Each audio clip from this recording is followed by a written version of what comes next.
All right. Hey everyone, how's it going? All right, let me see if I can look at the chat here. Well, welcome to Collaboratory, everybody. We're happy to see you here. Yeah, I'm happy to be here. Thanks for joining, everybody.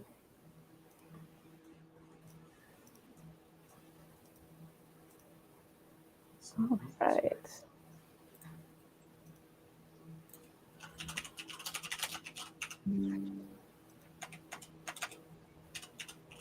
Yes. All right. Sorry, one second, guys. I'm going to pull up something needed to look at.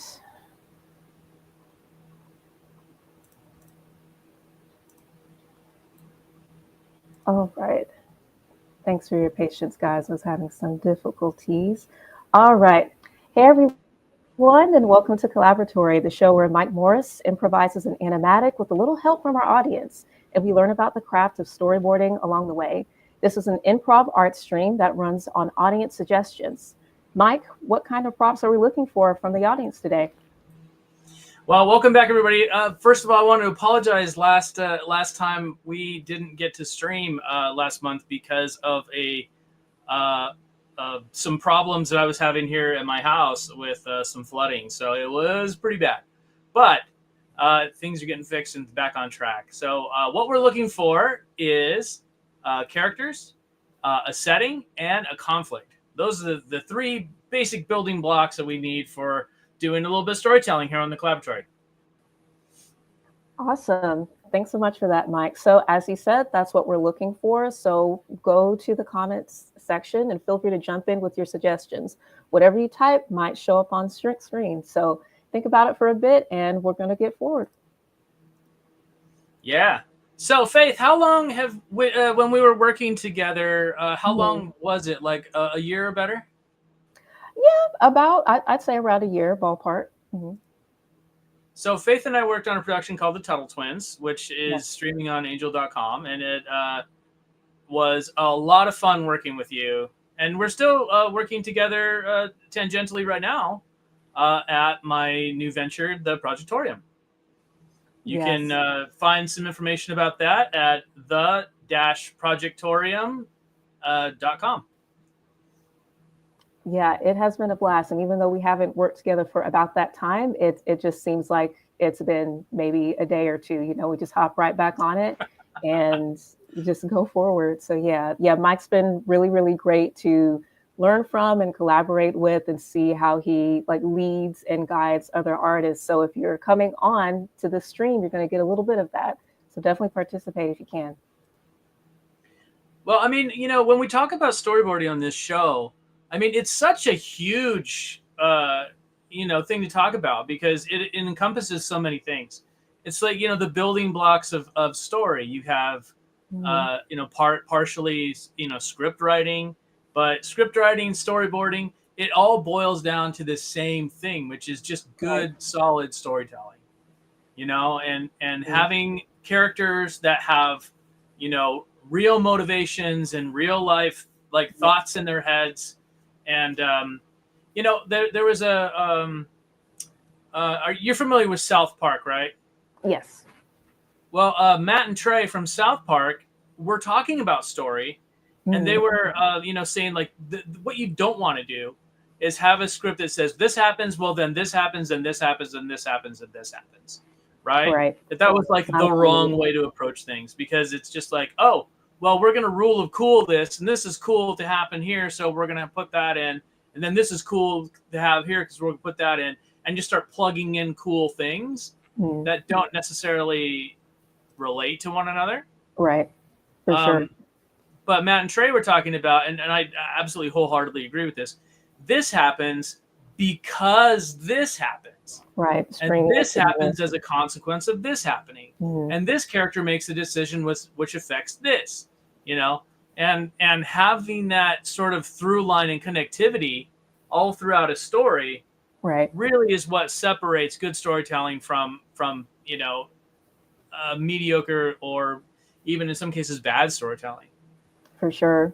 Like you can have stellar ideas, but if they're not stringing together well, it will feel like you're driving on a car and it's going kind of good, then you hit a pothole every 2 minutes. It's not Yeah. really a smooth ride. Yeah.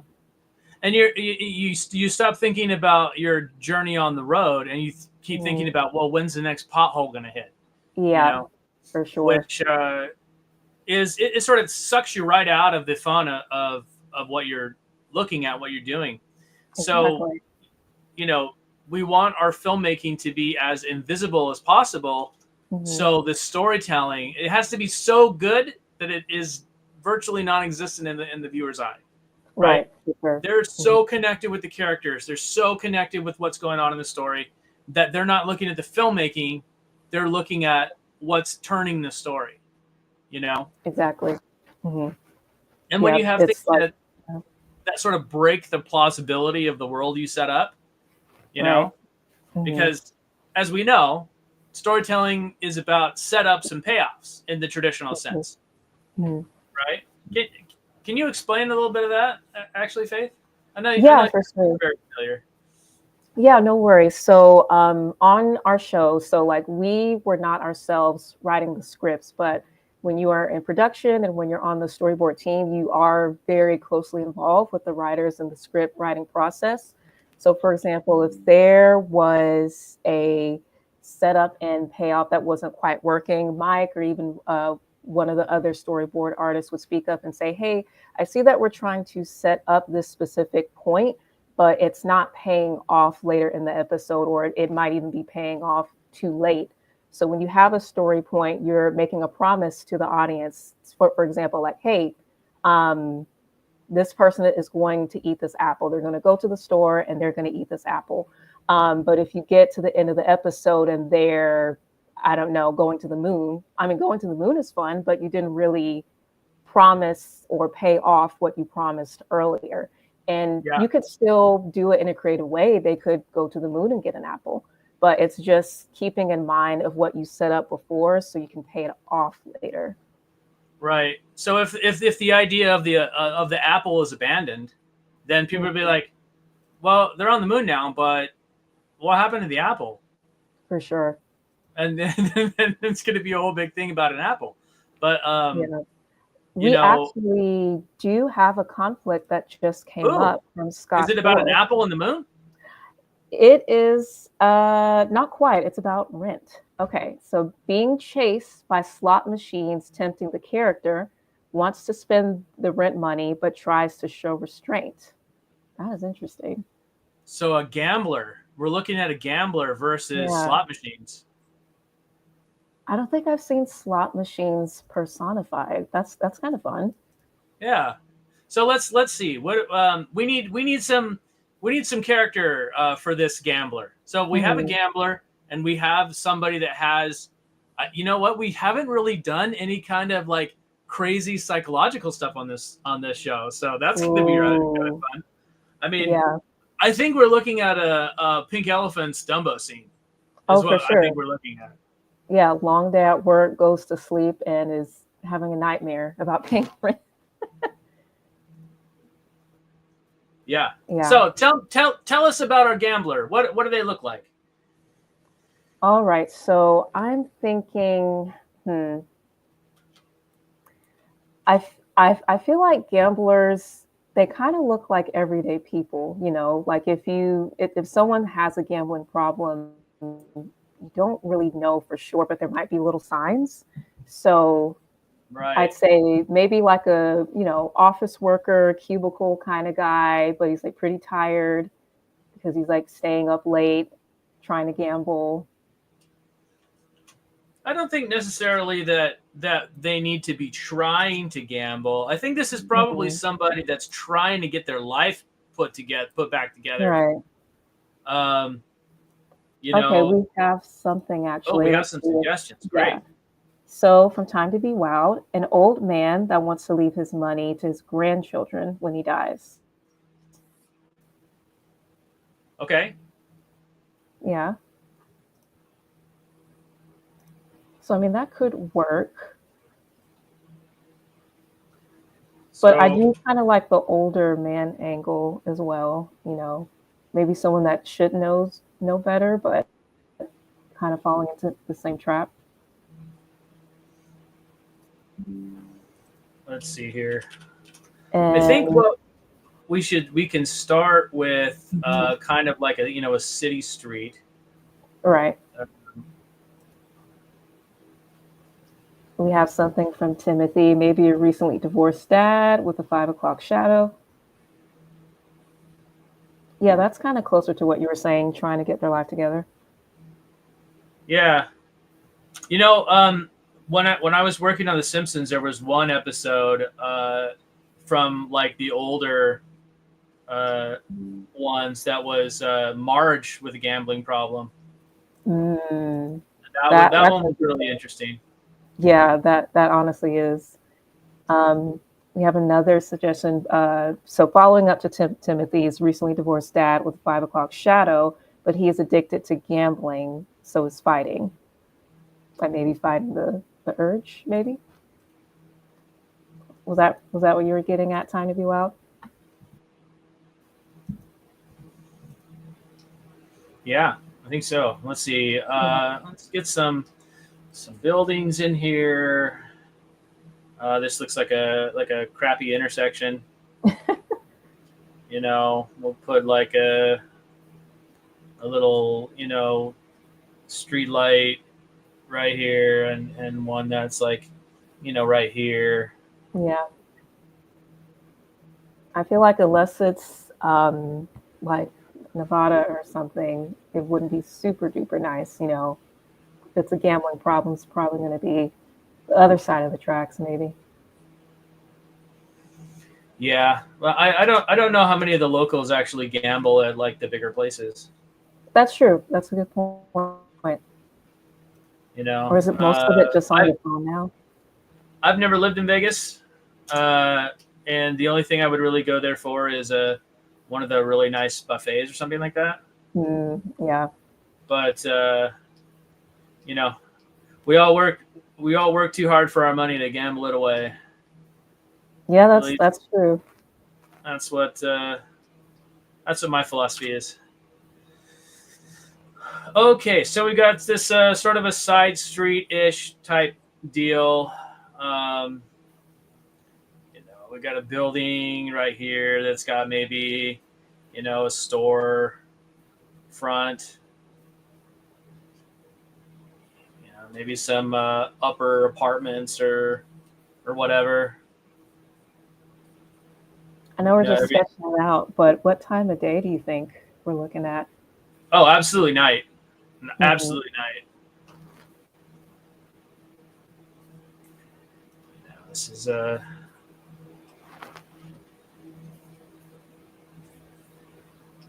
something basic. We don't have Right. a ton of time to design a whole For big sure. thing, Yeah. but let's Just get this a one. character into here. All right. Yeah, we were between old man and recent divorced dad.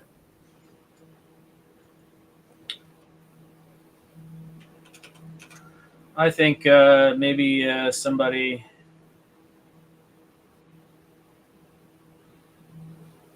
Hmm, let's see what.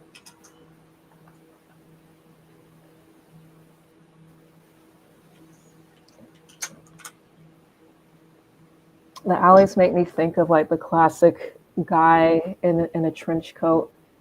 I don't think people Yeah, use that I'm too. trying to avoid that trope though, because like who wears that?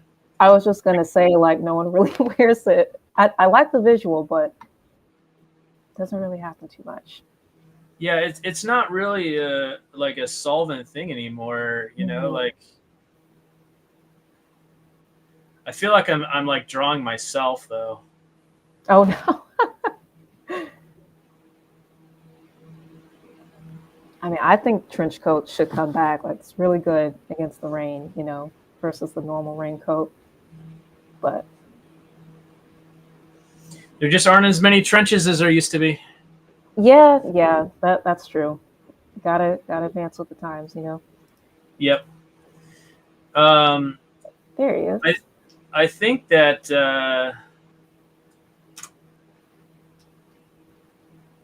Weren't trench coats kind of like a World War One thing?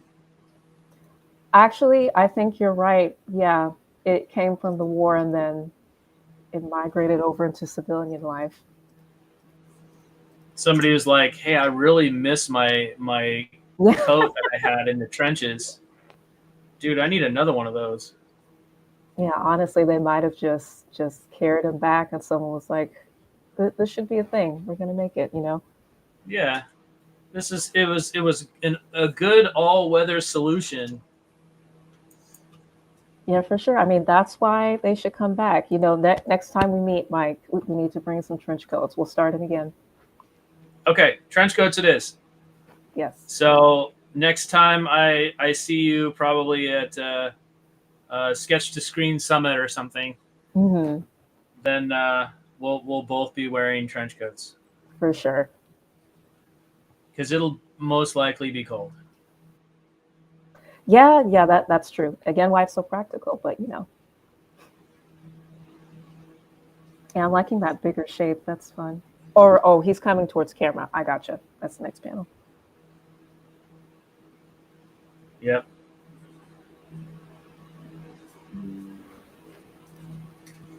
Let's give him a little bend on the legs so we have some directionality to the Right. footsteps, you know. It's very important for animation, like being clear what the character is doing when you're boarding. Yep. Okay, let's copy that. And we can do a little bit of storyboarding trick here. And just, you know, I'm going to turn off the camera mask so we can kind of see a little bit more of what's going on. And Hmm. I am just going to straight up swap those legs Nice. because we don't necessarily, you know, one of the things about, you know, working in storyboards professionally is you have to make sure that you are, you know, fast enough. And little tricks like that will help you, you know, be fast. For sure. You, if you don't have to redraw it, don't redraw it. Just Yep. reposition it. Exactly. So here Um, we're gonna preserve a little bit of the arc of him walking around, and I think we can. I think we can start a new shot. nice. While you're starting that, we have a couple more comments. So from Time to Be Wowed, and inside we can't see what time it is because casinos get rid of windows and clocks. Oh yeah, so it'll just be like a really closed environment. That's good. And then from Timothy, maybe he's out for a walk after having trouble sleeping and goes for a walk when he happens upon the opportunity to gamble. Some really solid thoughts, guys.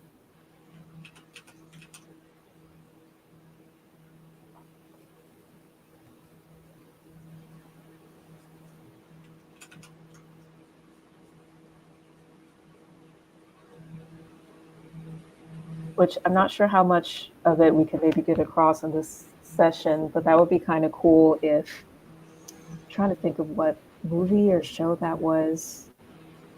I don't know. I guess like Alice in Wonderland, where it's like she physically seems to be going somewhere else, but she didn't really. Like maybe the casino is like not real. It seems to be. Yeah, maybe.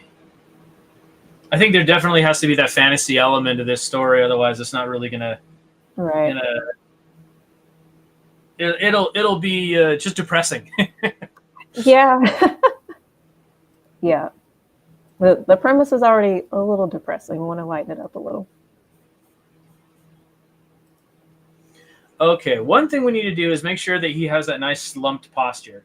So Mm-hmm. this is moving, this jacket part here is moving just a little bit too far forward. Let's shift that over and, you know, kind of bunch it up on him a little bit. That way we'll get that nice, you know, slump that we're looking for. And when people slump too, honest, a lot of the time their head kind of goes forward. You know, it's like when Yeah. you're looking at your phone, you know, and you're craning your neck out really far. Yep. That good phone posture. And then another thing that you can do is like, the shoulders need to be up pretty high too, because,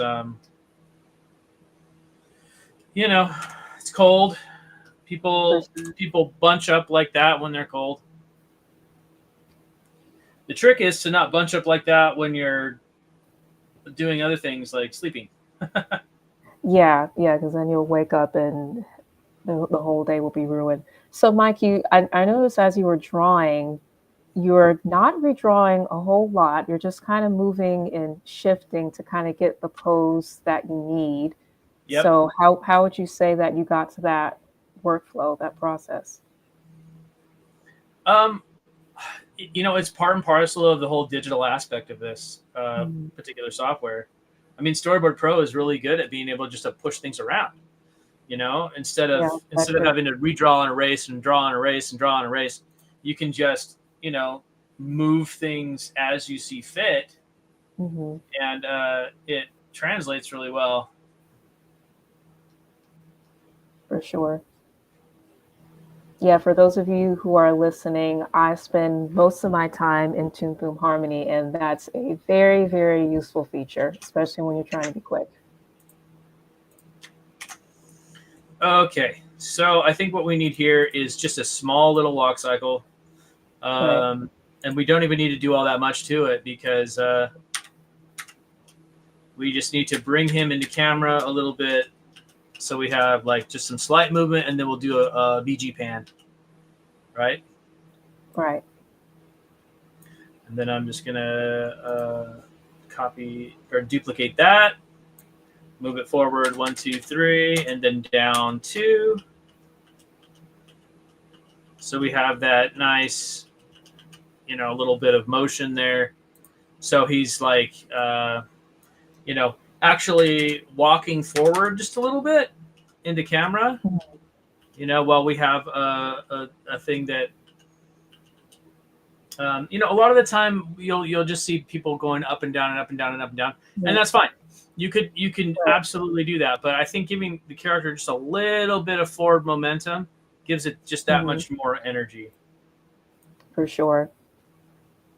And then as you saw, it was kind of like a little shorthand formula, like up across two, up three, it wasn't that much, just a little bit.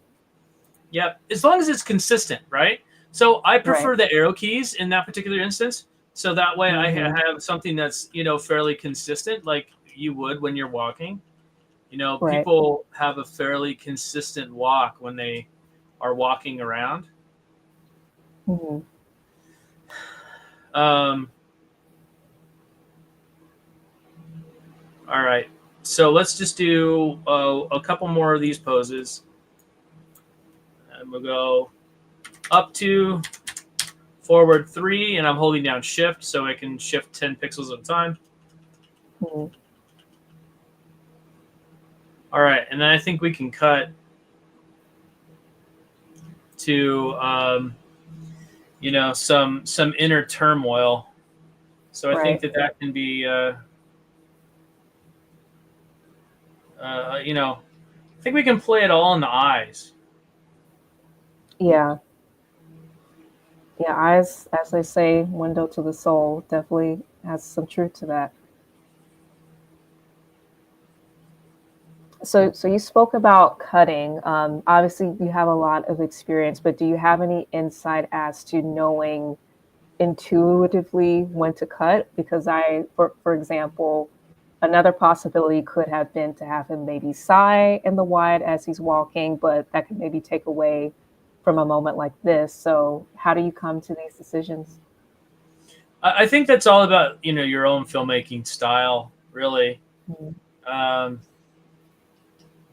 I think it all comes down to the cinematic sense that you have on Mhm. your own, and how you just like to see things portrayed. I mean, we all kind of have this idea and philosophy in our own minds about how things should be and how things should look. You know, I haven't gone to a bunch of Comic Cons and just seen everybody just talking about nothing. They're talking about films. They're talking about things, and what worked, what didn't work, what looked super Right. dumb, what looked really cool, you know. Mhm. So I mean, everybody's got opinions, and so I think that having those opinions is fantastic, and making Mhm. sure that you are being able to realize those visions Right. in your drawings. Like storyboards drawings are not supposed to be the most glamorous drawings in the world. They're just supposed to be clear. They're supposed to Mhm. be able to tell the story. So you don't have to be like you know an amazing draftsman, although that Mhm. helps. But you Sure. just need to be able to get your point across. Exactly.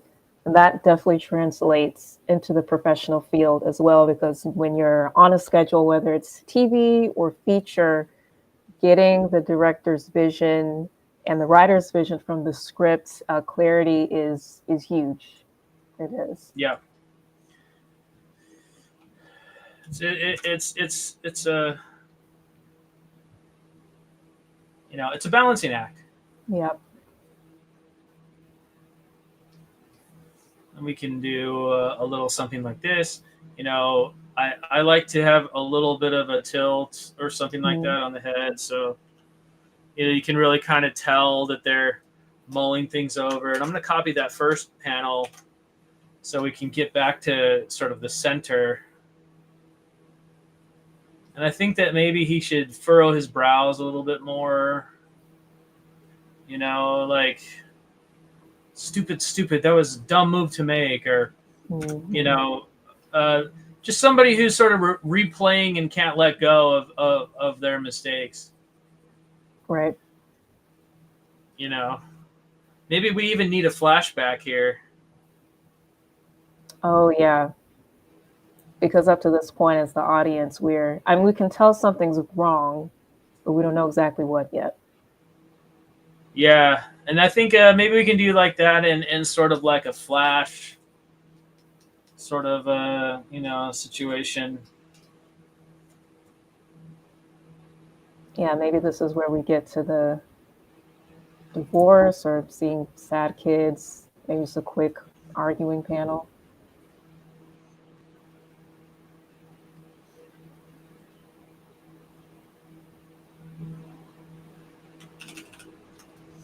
Let's start with the success.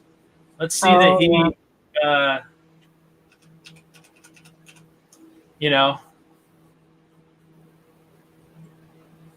Yep, goes back to what we were just saying, setup and payoff. It even works in shorter instances like this. we got him playing cards.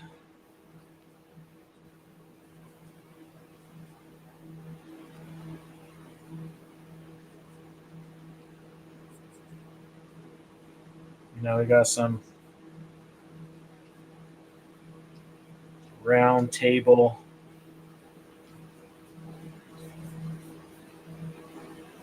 And he doesn't look nearly as Yeah, frazzled. Looks very yeah, confident.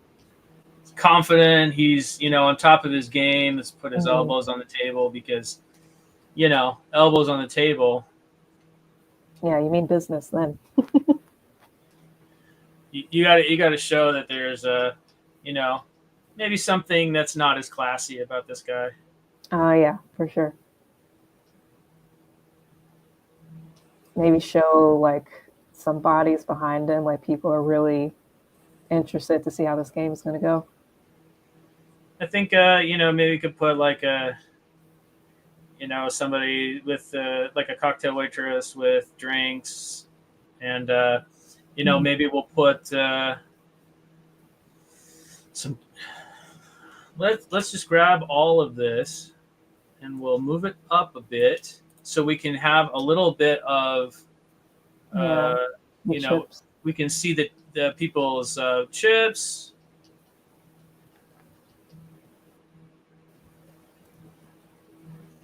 You can see the cards. We have to describe the scene really well. Yep.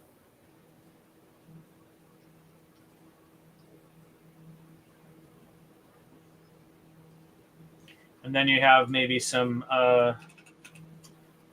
some slot machines back here somewhere, and Right. people. I mean, all of it can be played in silhouette, so it's seems a little bit Right. more dreamy and more non-objective in a way. Right. And for like a real production, obviously, clean this up Mhm. significantly.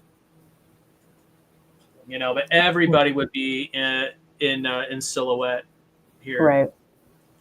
'Cause he's So the I'm main just focus. gonna switch to one of my marker brushes, and we're gonna do draw behind, and then we're just gonna start, filling in some of these things. Nice. So silhouettes.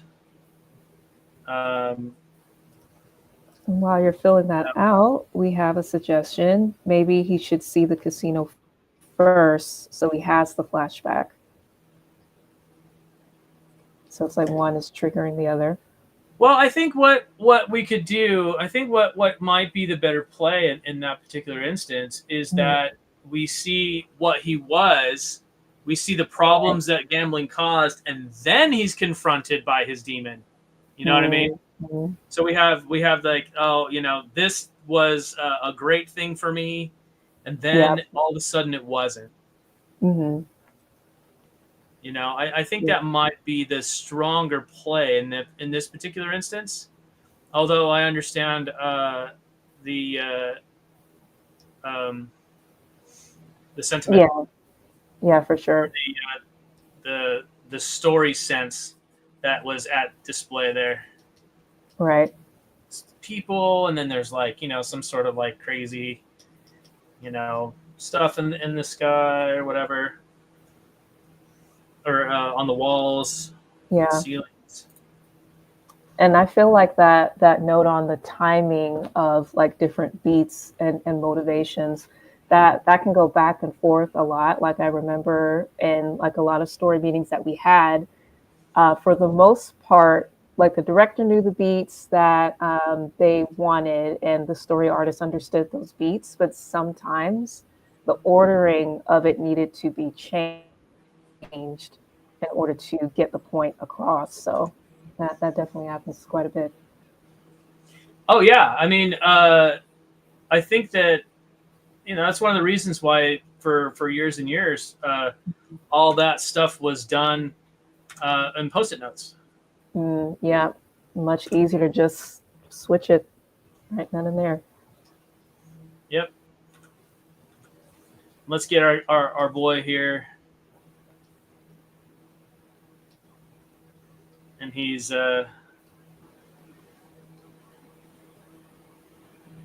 all in,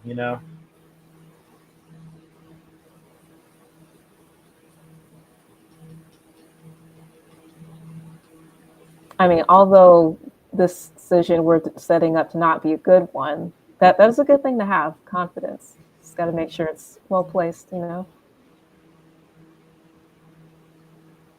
Yep. And then one more, and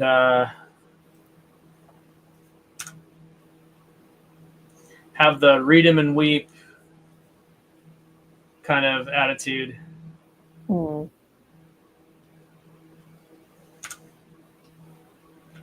Yeah, he's already planning to eat prime rib steak after this. Like he's very sure. Winner chicken dinner, right? Yep. I don't know, steak or chicken. That's a tough one. It might depend on the day.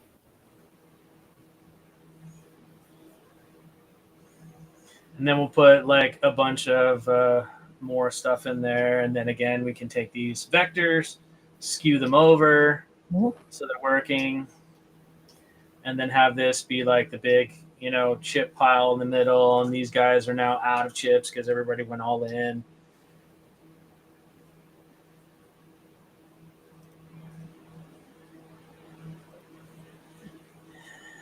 And then he can be like, what's up? Mm-hmm.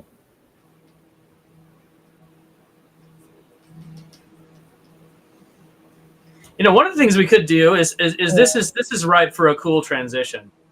I think this is yeah, that could be fun. I think one thing that we can do here is I mean, this is very much like a CG type of move. Mm. But one thing that we can do is I'm going to do this and turn this red. I mean, I could use the onion skin, but sometimes this is just a little bit more immediate for me. Mm-hmm. We're going to do this where we're flipping up the table. Oh yeah, just like do a swoosh and come back on the other side. Yeah. So we're seeing the table go up and the chips and all of that sort of thing.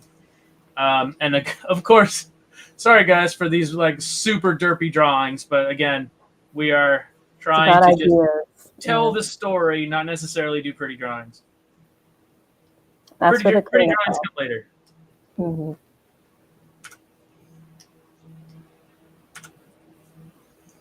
Okay, then that select by color, and then we can delete all the other things. We can have this guy there and that guy there, and then we can put like, you know, ace, ace, ace, ace, king. You know, there's spade, diamond, club, heart. So he's got, you know, a super awesome hand. Right. The double-sided king, you know. Got a really, really good hand. And,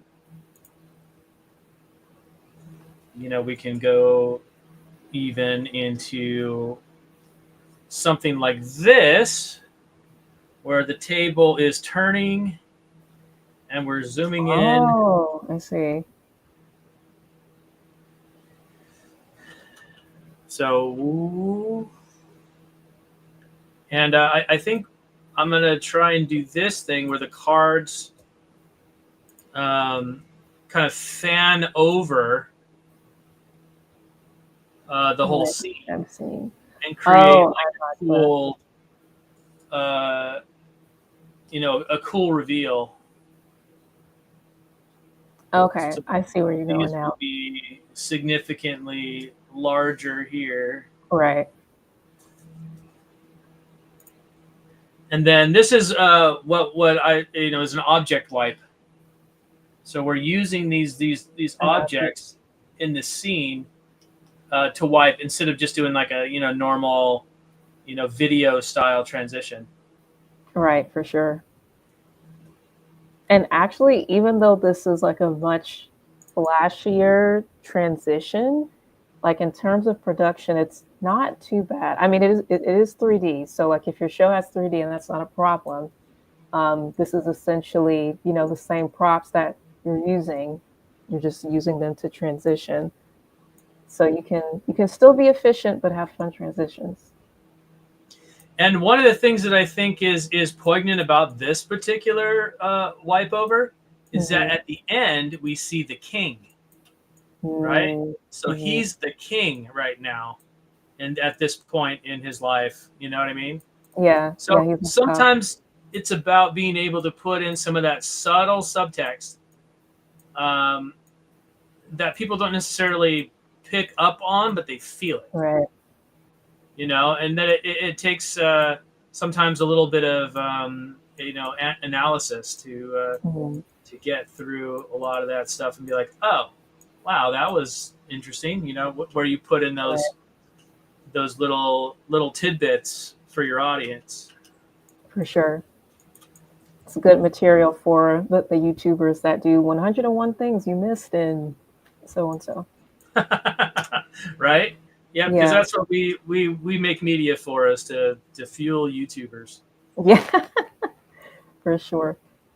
I mean, I have a question for the audience. So, how do you guys feel about YouTubers that like basically just live off of other people's content that they created?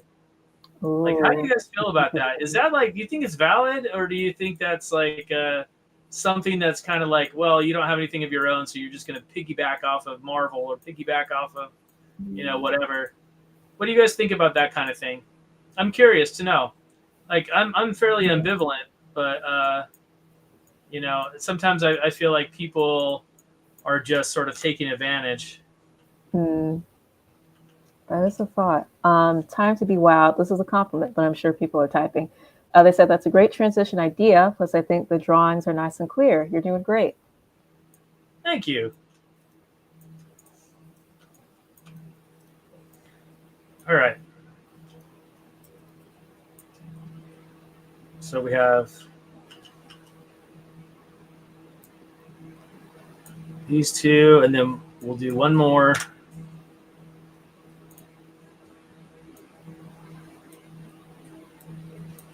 With the king. Nice. Well, while we're waiting on comments, I was actually going to say if you're trying to get more into storytelling and, intuitively thinking about these subtext things, those videos are good to watch for people that break it down. I mean, it's good to break it down yourself too, but right. Yeah, there is a certain merit to hearing other people's analysis on things. yeah. That is really great. I mean, I'm there's a few different people that I like listening to Mhm. for that sort of thing. So yeah, but film analysis and stuff like that, story analysis, I think that's that's pretty. It can be pretty cool. For sure. Um, Sorry if I butcher your name. I'm going to try though, because it's always good to try. So Bella Monjuin, it's like BeleMonguin. They said you can't fight it, which I think that's fair. I mean, YouTube is a pretty huge company, so Well, it's not about fighting it. It's just like, do you guys think that that's valid? hmm, You think that's a valid use of people's time? right. Or you could also say like, if you had the time and opportunity, like, would you do it? Sneedstream says, I think it's cool to start a discussion about shows and more people might watch it. That's true. Yeah, I I know that and happens. I don't have any particular position on it. I just want to you know I wonder Yeah, for sure. what people's view of that is. Let's make See, him the king of spades. nice. Give him like some cool royal looking deal. So Give him Timothy says it is if they can offer some relevant commentary or making an interesting point, but much of it is AI assisted. Oh, that's a good point, and comes off as buzzwords just to drive the algorithm and nothing substantial. right. So it's just a like a money making Hmm.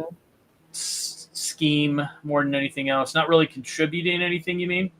But Yeah, more just living off of what the algorithm can provide.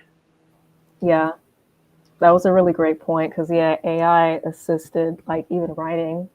That is definitely a reality now. Yeah. Oh, for sure.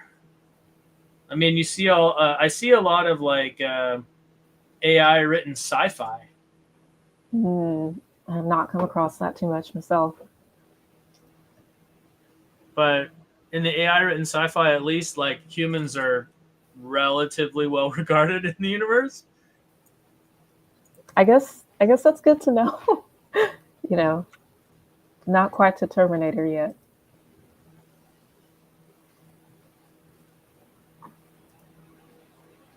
So we Yeah, I have know him with now, oh yeah, let's see here.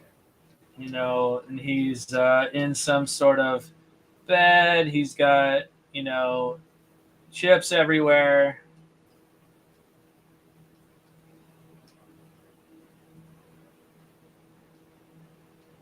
You have to make a I was gonna say a money angel, but snow angel, chip angel. Yeah, right. So yeah, let's put some money in there. And maybe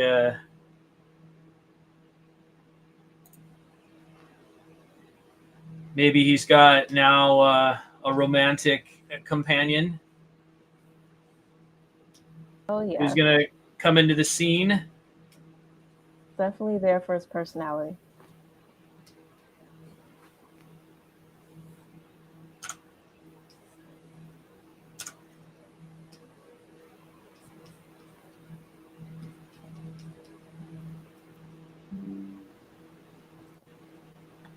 So we have some more thoughts coming in with the YouTube analysis. Time to Be Out says, it depends. I think if it's funny, like they add a comic thing of their own, if the YouTuber isn't just reacting, but also adding something to the content already created, fine. If it's just nitpicking, no, that's true. Like a lot of it can be nitpicking and not in a like a helpful way, you know. Adonis Yeah. says, how do you see your workflow evolving with AI? So it's a question for you, Mike.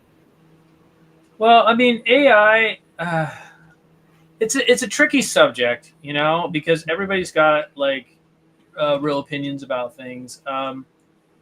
It's fast, but you know, and I have some friends. If you guys want to really see somebody who's doing some cool stuff with AI, or at least his workflow is really interesting, take a look at a guy named Martin Nebelong. He's got a lot of really cool stuff that he's doing in Dreams for PS5, Mm. and using like AI overlays. Oh, interesting. So you know,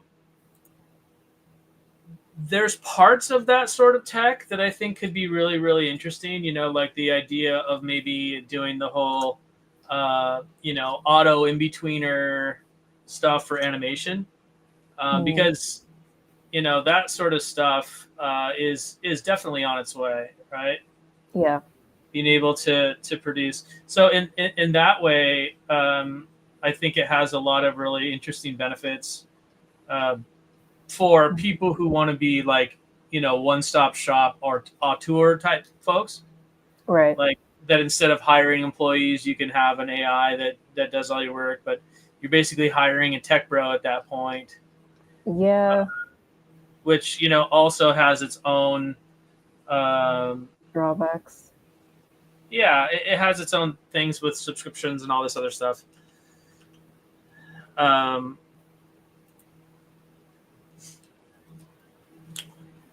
let's see. Let's do one more. I had a couple thoughts of the AI sci-fi. So Time to Go Out says, oh God, AI writing about how it will enslave us. And then Timothy replied, even with concerns over AI tech, the idea of a sci-fi series written with its assistance does put a very interesting layer of depth to the concepts. Oh well. Okay, so you've got maybe, you know, some we can see the tangible like benefits to you know, this guy have being successful in gambling. Right. You know, he's got money, he's got love, he's got, you know, all that sort of stuff. The, you know, the sort of the worldly trappings of success, right? Right. You could draw that stake in there. I'm just kidding. It probably would be confusing, but Steak, that's you know, another thing. like a steak that's like partially eaten. Yeah. There you go. Maybe some champagne that's spilled all over the place. Oh yeah, for sure. So we'll have that. Again, that's just another layer of storytelling that you can add that adds that little bit of extra interest to what you're doing, and can be like really an interesting part of what you're doing. Like it is a descriptor, right? Right.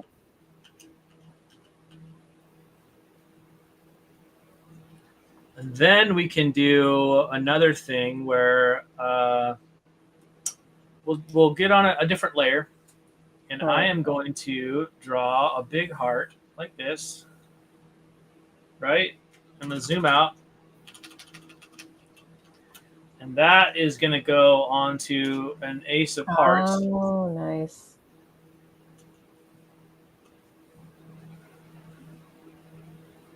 So I feel like there's like two setup and payoffs here that we have with the cards. So like if you have an idea, there's not really anything saying you only have to use it once. There's different ways you can use it. Right. We can do this. Then one of the other things that we can do also is I am going to auto mat that. Right. Whoop, I got some gaps in my auto mat, so I gotta fix that. So let's get a bigger. Let's up the size of the brush some so we can see it a little bit better. Make sure we don't have any gaps. I don't even have to like pick up my stylus at all, Mm-hmm. during that whole process. So tab, I have it mine set to tilde to create a mat on a new layer. And now I have a mat on that layer, and I'm going to grab my cutter, and I'm going to cut out this part. Right? And I'm going to change that to a different color. Okay. And then also right now, I'm going to I'm going to put that on a different layer. Put that on the BG layer. And then I'm going to turn the opacity down on that one. So here's what we're going to do. We're going to duplicate this. And then with all three of these selected, oh, wrong one, not the cutter, but the selection tool. And then that's going to zoom in like this. Right? Is they're, kissing on the bed or whatever. And we're going to zoom in over them. And now we are going to take this one and turn the opacity up. And we're going to turn the opacity down here. Mm-hmm. Get that transition going. Yeah. And there's ways you can do this with keyframes. Right.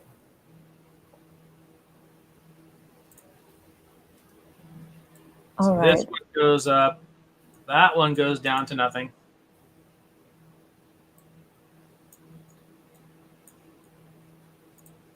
And then we're going to take these three.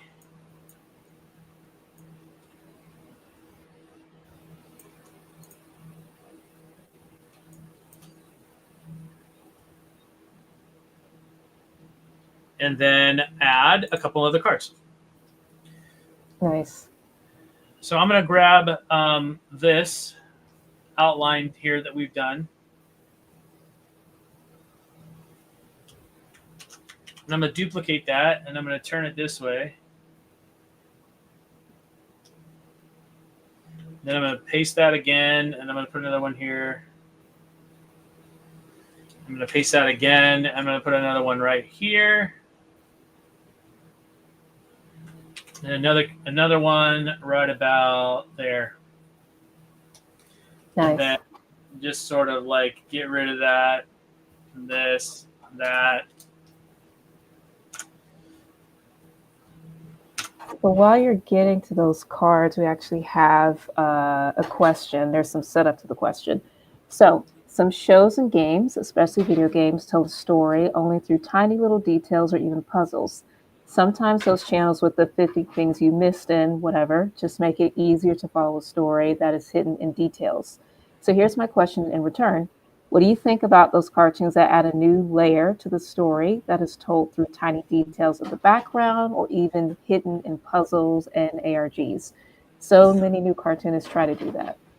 I mean, I think it's interesting. I know Gravity Falls did a bit of that where they, storytelling often is layer upon layer upon layer upon layer. And I think that weaves a very interesting tapestry. Mm-hmm. So I think it's cool. Personally, Right. I think that it can be really an interesting thing to have in your show. Just having weave those elements back and forth, back and forth. I do that a lot when I'm doing Dungeons and Dragons campaigns. So when I'm doing storytelling that way, I'll leave things in and do setups that don't pay off until like way later. But then people remember, oh my gosh, that was the thing that led to that was the guy, you know, or Yeah, whatever. for sure. And Mm-hmm. that can be really exciting when you're Yeah. working on something like that, laying in those things that then pay off for people, and then you know they're excited about like, oh my gosh, how did they set that up? And you go back and you look and you're like, oh my gosh, You you get know, their like. crumbs. Yeah. So we got, now this guy's got a hand of like nothing, right? So we'll put like a diamond right here, and then you know, copy and paste that right there, copy and paste that, put that right there, and then we'll take these and copy and paste those, paste those. So we got, you know, nines, we got Right. you know, a two of spades. So this guy's got nothing, zero, Oof. zilcho.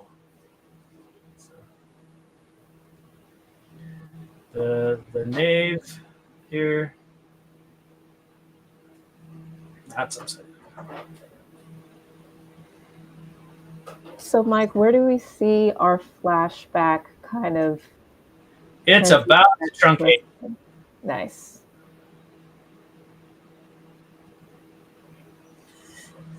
Okay, and then this can be a club here. And again, we're just going to grab that. I'm going to flatten that so it's all one piece. 2, 3, 4, 5. Do.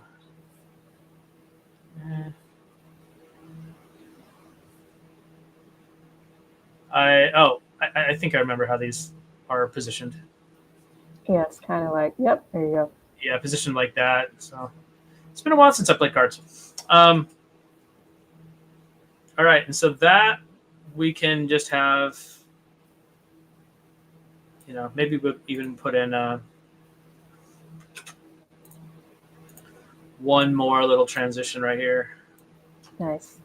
So we get a better, whoops, Yeah, all of it.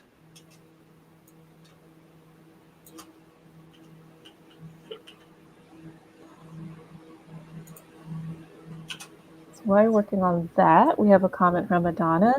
So she said, thank you for mentioning Martin Nemelong. I haven't heard of him. And of course, thank you both. I'm enjoying the stream and learning a great deal.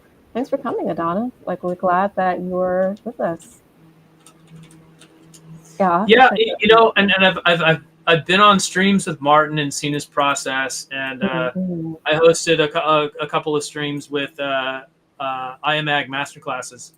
And Martin has a really good process, really good insights on where things are going. And he's been actually on the forefront of developing processes, which, you know, that's always a big deal. Okay, so we've got new scene really right here. And then we'll have that same gambling table from before.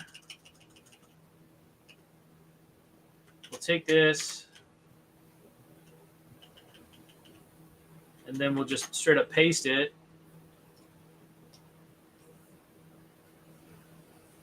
And now instead of the waitress right there, we'll have, you know, her with her arm around her man. Right. But he's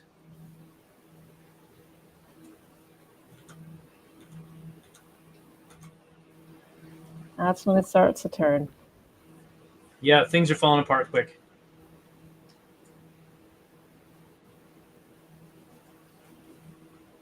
You know. And again, we're not going to spend a ton of time on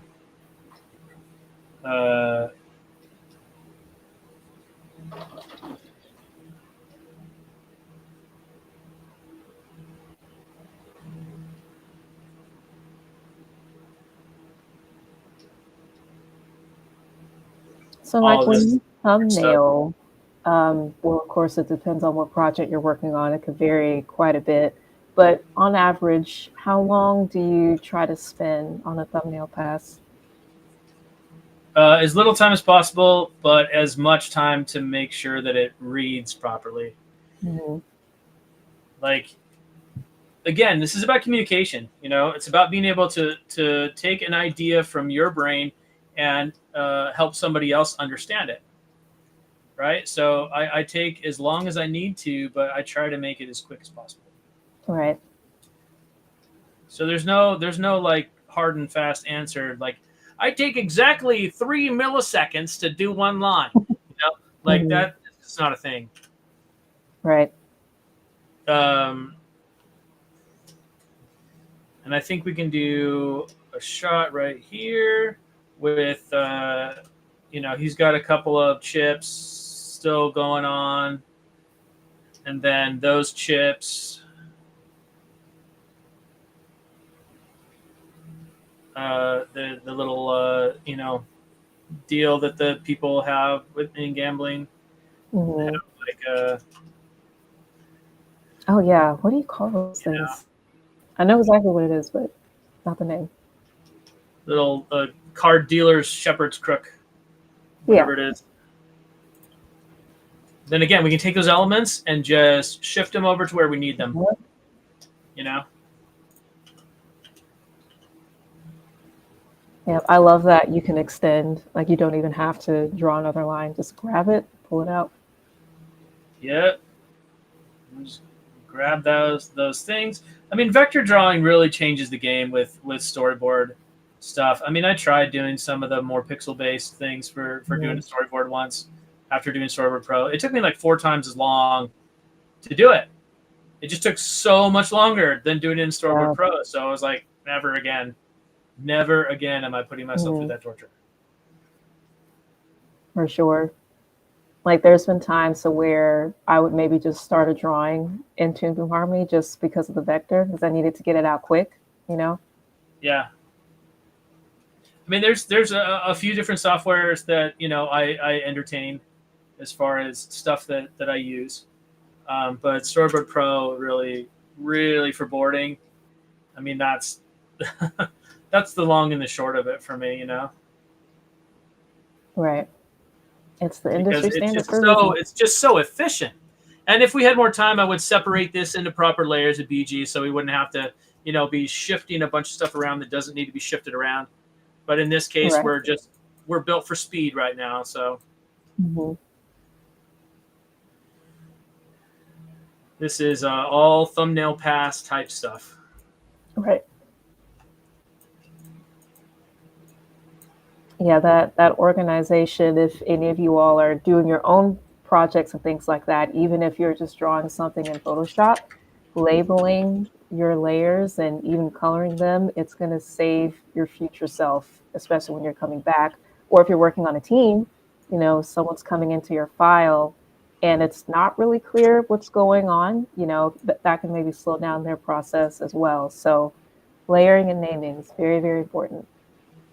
Okay, another thing I think we can do in this particular instance is we can add like the silhouette of somebody like right here. Mm-hmm. Just to add a little bit more visual interest and have the consistency of somebody right at the table right there. And Right. then also afterward, we can see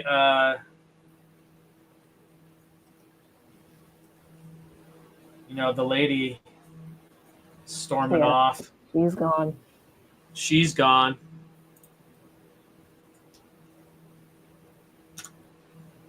She doesn't want to be with some broke loser.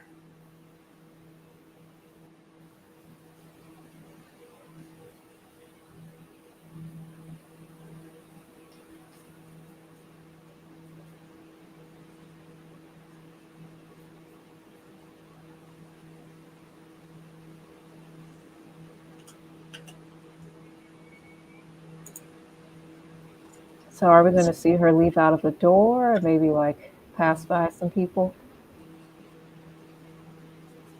If we had more time, then yes. Sure. Mm-hmm. But I think in this case, we're just going to go for the straight walkout. Sounds good.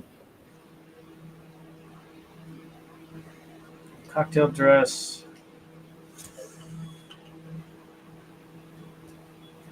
And then I think maybe we can even do a transition where things just sort of crumble away. Yeah. You know, where all of this stuff just sort of like cracks and That's nice. Starts to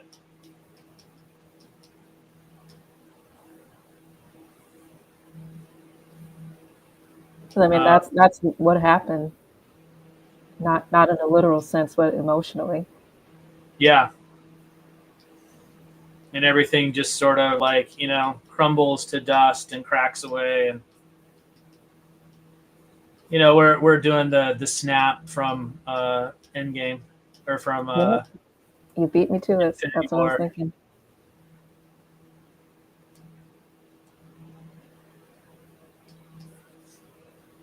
I just think that's really cool, like how a visual motif, like if it's from something popular enough, like we all just know, like Thanos snap, that's what it is. But I mean, we've seen that happen before. But Yeah, it's not a new thing. Yeah, It's not it's something fading into dust and doing other. It's happened all over the place, for sure. But the idea of it is there, and again, subtext. We're seeing like somebody's glory days, gone. And then we come back to homeboy way from back here.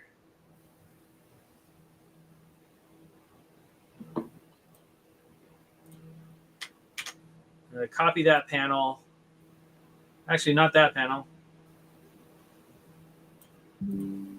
This panel.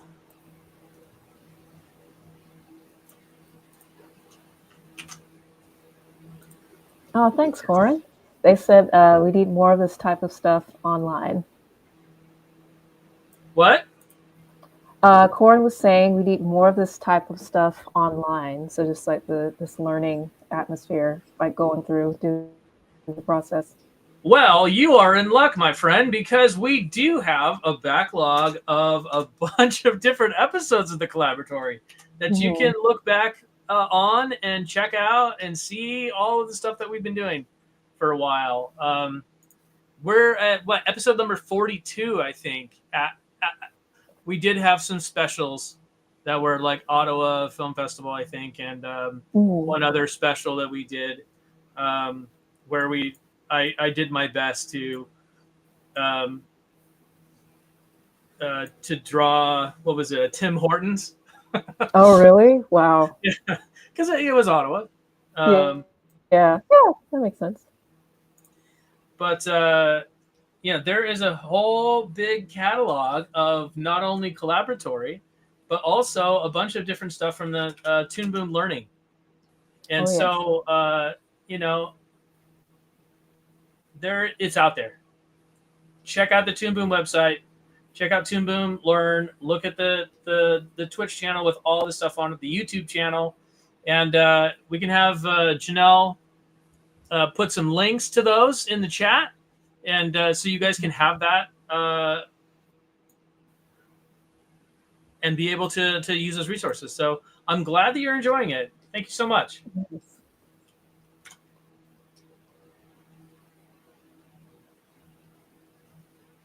Yeah, one thing I love about Toon Boom is that a lot of the concepts transfer between the different programs, because although I'm not a storyboard artist by trade, I have had to use it a couple times for some different things.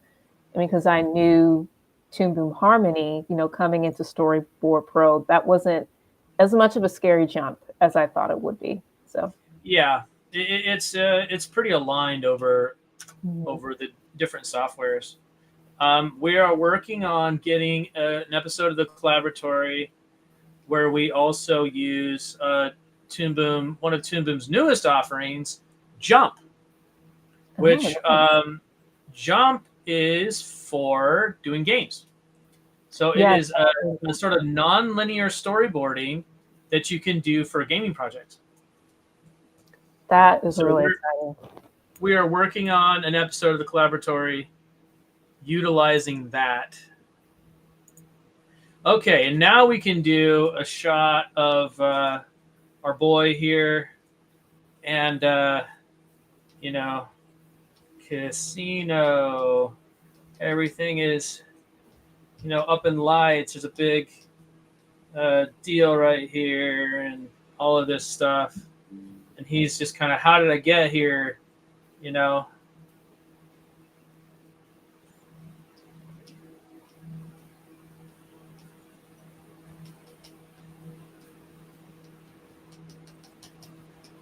See, time to be wild. I think I might need a bit more context to what you're saying. I think the colors are the biggest difference between the two. Or were you talking about Storyboard Pro and Toon Boom Harmony? Maybe. Yeah, we need more information to that statement.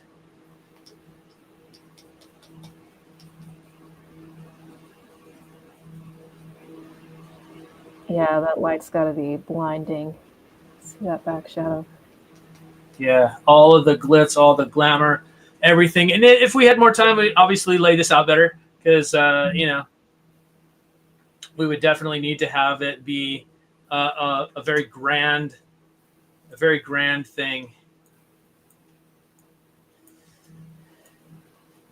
Make sure it's in frame so we can see it. We can even have him be off screen a little bit so we don't necessarily see his feet. That makes him even smaller in the frame. Mm-hmm. You've got this guy that has a gambling problem, and he's confronted with being at a casino.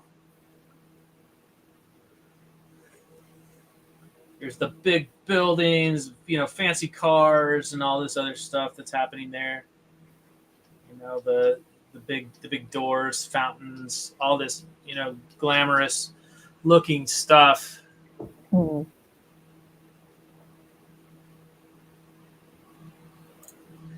And he could be like horrified.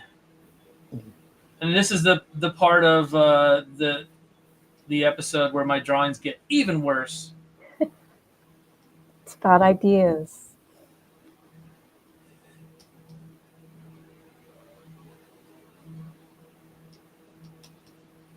Which I feel like we've all been there. Like even if you've never been to art school, that time is ticking down, and you just gotta get it in.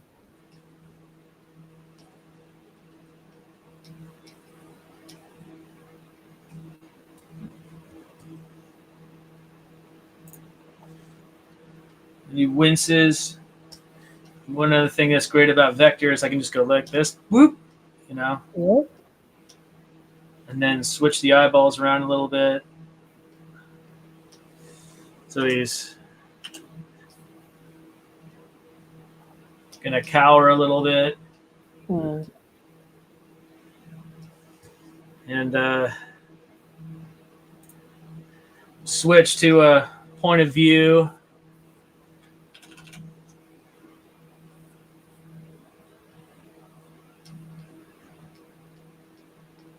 I think that can be even higher and more menacing.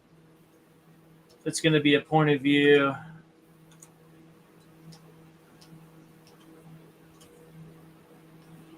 Yeah, that's another thing about going back to the film language as well, like knowing what type of shots tend to communicate what feeling. Yep. And that's a little bit of study. You learn the rules of cinematography, how to, stage things so you're not flopping things back and forth, confusing your audience. And just making sure that you understand why. So many people focus on the what and the where, but they don't focus on the why and the how. And those are questions that are like really, really important to be able to answer. Mm-hmm.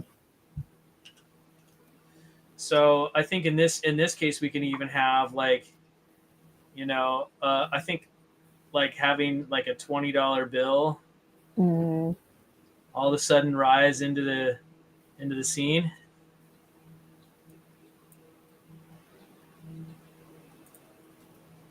I have a question from Nicktoons. How do you set the timing of the storyboards? On the timing of the storyboards, you can do in the timeline. And there's tutorials on how to do that on a much larger scale than what we have time for here. You can find that on the Toon Boom Learning site. But essentially, this little timeline down here, I can just drag these things back and forth, and it'll show me like how many frames I'm using, or how many seconds, or whatever, depending on if you have frames or timeline. And in this case, this is talking about seconds. So this is like 19 seconds long, or 1 minute long, or 1 second long, whatever. It's I like to have mine on frames most of the time. But see this rickety old dollar come up in here, and we see that, you know, this guy has raised the dollar himself. Oh, nice. But he's already made his decision at this point. He's just delaying it. That it's him holding up the dollar. Like subconsciously, the $20.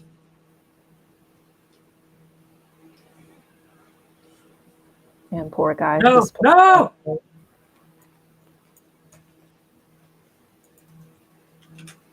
Let's copy that. I think we also need to zoom out a little bit on this so we can see that fully and clearly it is him holding it up. You know?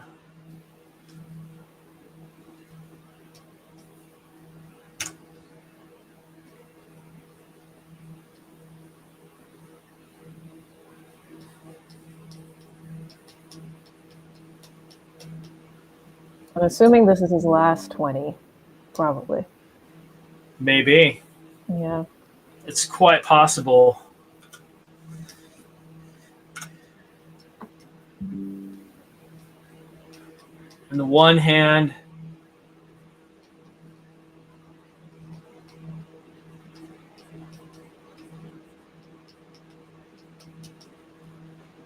stomps the other one down. You know, so we have a no, get back in my pocket. No. You know. And then he hears something off screen.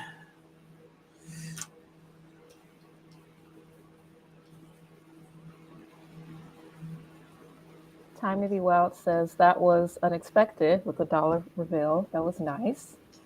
Thanks. And then Nicktoons follow-up. Also, how do you determine how long a scene is going to be? I can jump in real quick from a production perspective. Normally, you're going to follow, like if you're working on a show or a feature, you're going to follow what needs to happen in the script. Normally, we have, time constraints for a TV or feature that you can't go over. So as you're making it, certain beats and story points as you go on will need to be longer than others. Like say it's a high emotional part of the story, and that just needs a little bit more time than maybe someone, eating a sandwich. So on the show that we worked on, that's normally how we would make those decisions. But yeah, Mike, do you have any thoughts on that? Play it. You have to play it and see if it feels right. If you feel like it's not giving you enough time to see what's going on, if you feel like that emotional beat needs a little bit more of a emphasis, if things are moving so fast you don't understand what's going on, then just play it and feel it. That's my best advice. Yeah. Hey Dave, you want to come into the casino? Oh, that's so fun. So we're gonna do a little tricky trick right here, and I'm gonna swap this around, and then size it up a little bit. Here's another tool that I think people don't use enough, is the perspective tool. Oops. So I can select this and then I can, make this into what I need it to be. Nice. Once this panel gets wrapped up, Mike, it's time to run the animatic. We have about 10 minutes left. Okay. Well, I mean, I need just a little bit more time, right? Yeah.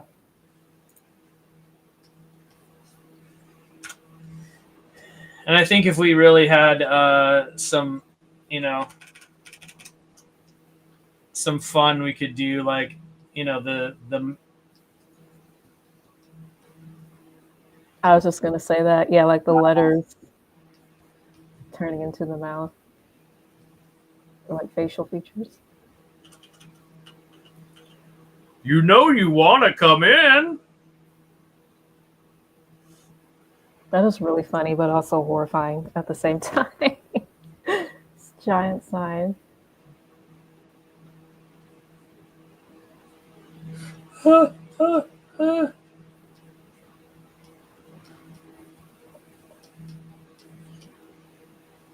No, that kind of fever dreamish type stuff. Can't. No, I won't.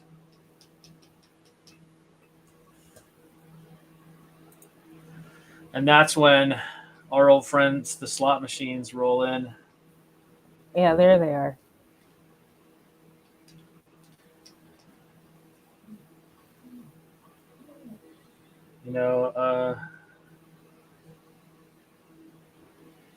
Diamond.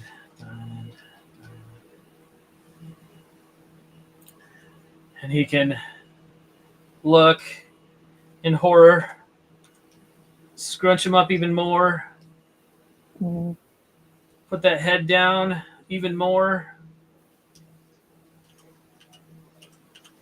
As the slot machines come into his space.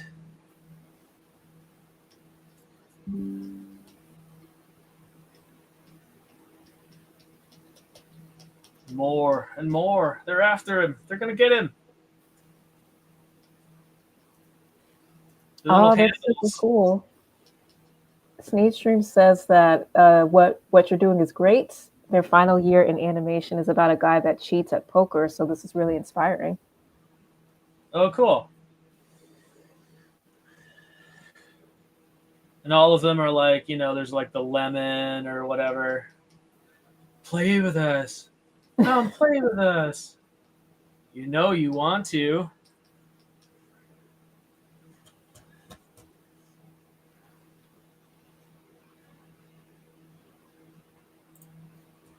And they, crowd in on him, and he's getting more and more claustrophobic, and,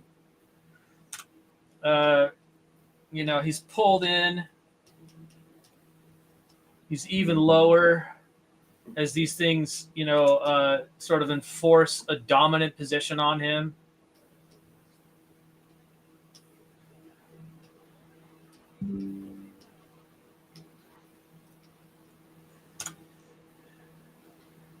Mixon says the gestures and expressions are great. And Jose Designs, who are asking, where's the perspective button from earlier? It's underneath the white arrow right here. It's a subset of the contour editor.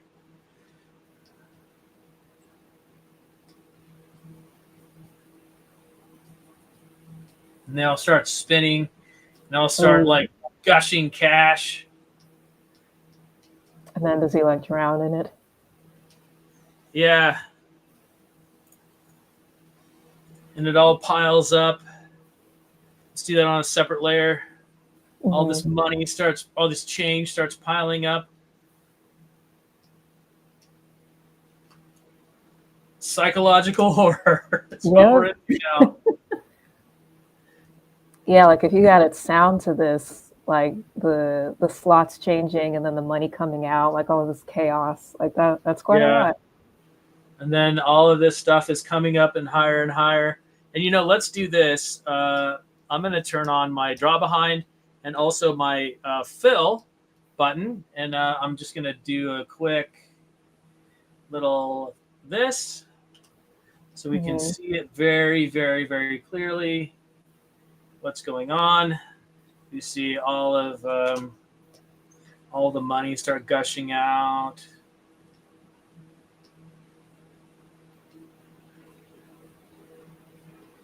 You got to make sure that you close your lines, otherwise it doesn't fill. Yeah. All right.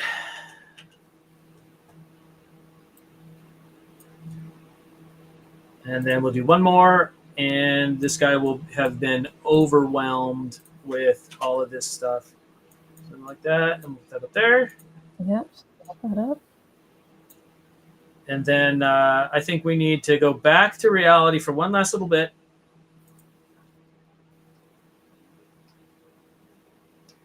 Back to reality. This guy, like, you know, we'll have the casino, and it's not nearly as grand, and it's kind of like a little podunk. Yeah. Yeah, running away as fast as his legs. Not even open. And there's like, maybe somebody that's right here. You're like, huh, weird. This guy's running for his life away from this casino. There's the fountain. And it doesn't look nearly as grand in this one as it did with the upshot. Right. This is reality. Yep. And he runs away. And then this other dude just kind of like, yeah, oh well. Starts walking in. We need to do one more panel. That.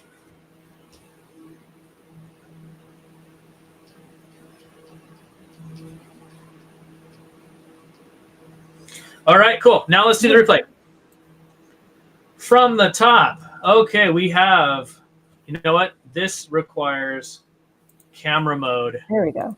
Camera view. All right, so we have our guy, and he's walking along a lonely Las Vegas street.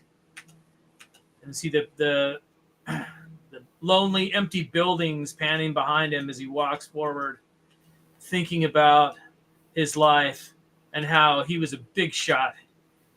And he was winning all the time. Just card hand after card hand. He was the king.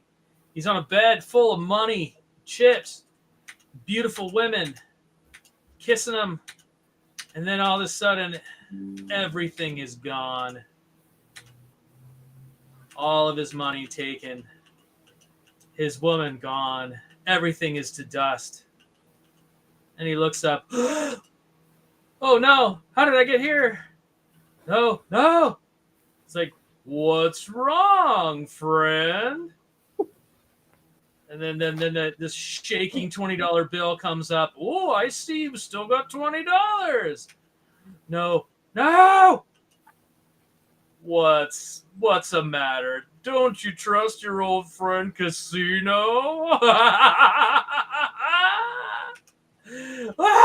And all the slot machines start ringing. Ching, ching. Brr, brr. Oh. And they all have their flashing lights, and they start spitting out change. And he's like, And he runs away, and some guy's like, what's wrong with that guy? He starts walking in the casino. Nice. And that's the end. Cleaned and buttoned up. Great work, Mike. Thanks. Well, I just want to say thank you, everybody, for your cooperation, your participation, and your wonderful questions. Yeah. So we try to make sure we stream this every month. So for those of you who are here for educational purposes, please come back. We love having you here, and we love doing this show for you. All right, Mike, thank you for joining us once again for Collaboratory. Do you have any projects or topics that you would like to draw our attention to before we leave? Well, this coming Thursday, tomorrow, I'm going to be at the CTNX show in Burbank, doing a panel with the Eat Your Peas mentorship. And we're going to be talking about the process of animation from conception to completion. So it's going to be like a 2.5 hour workshop, I believe. and we're going to be on stage. We're going to be talking. We're going to be discussing animation and discussing all the parts of production. And also check out the Eat Your Peas mentorship. Yes. And we can put a link to that in the chat. But you can also go back to our episode with Lindsay Knoller, who is the chief architect of Eat Your Peas. So if you're going to be at CTNX, please come say hi. I would love to meet some of you guys. Yeah, for sure. Thanks so much, Mike. And yeah, just to say that again, Eat Your Piece is great. If you love this kind of content from Toon Boom, definitely head over and check them out. Thank you to everyone who joined us for Collaboratory. So if Mike could draw, a struggling gambling man in about 90 minutes, think about what you could draw in just 3 weeks. You can download a 21-day trial of Storyboard Pro from the website at toonboom.com and find free video tutorials at learn.toonboom.com. And if you are looking for something more intensive, be sure to visit blog.toonboom.com for articles about storyboarding, animation, and 2D games. Until next time, thanks everyone. All right, see you next time, everybody. Bye. Thanks.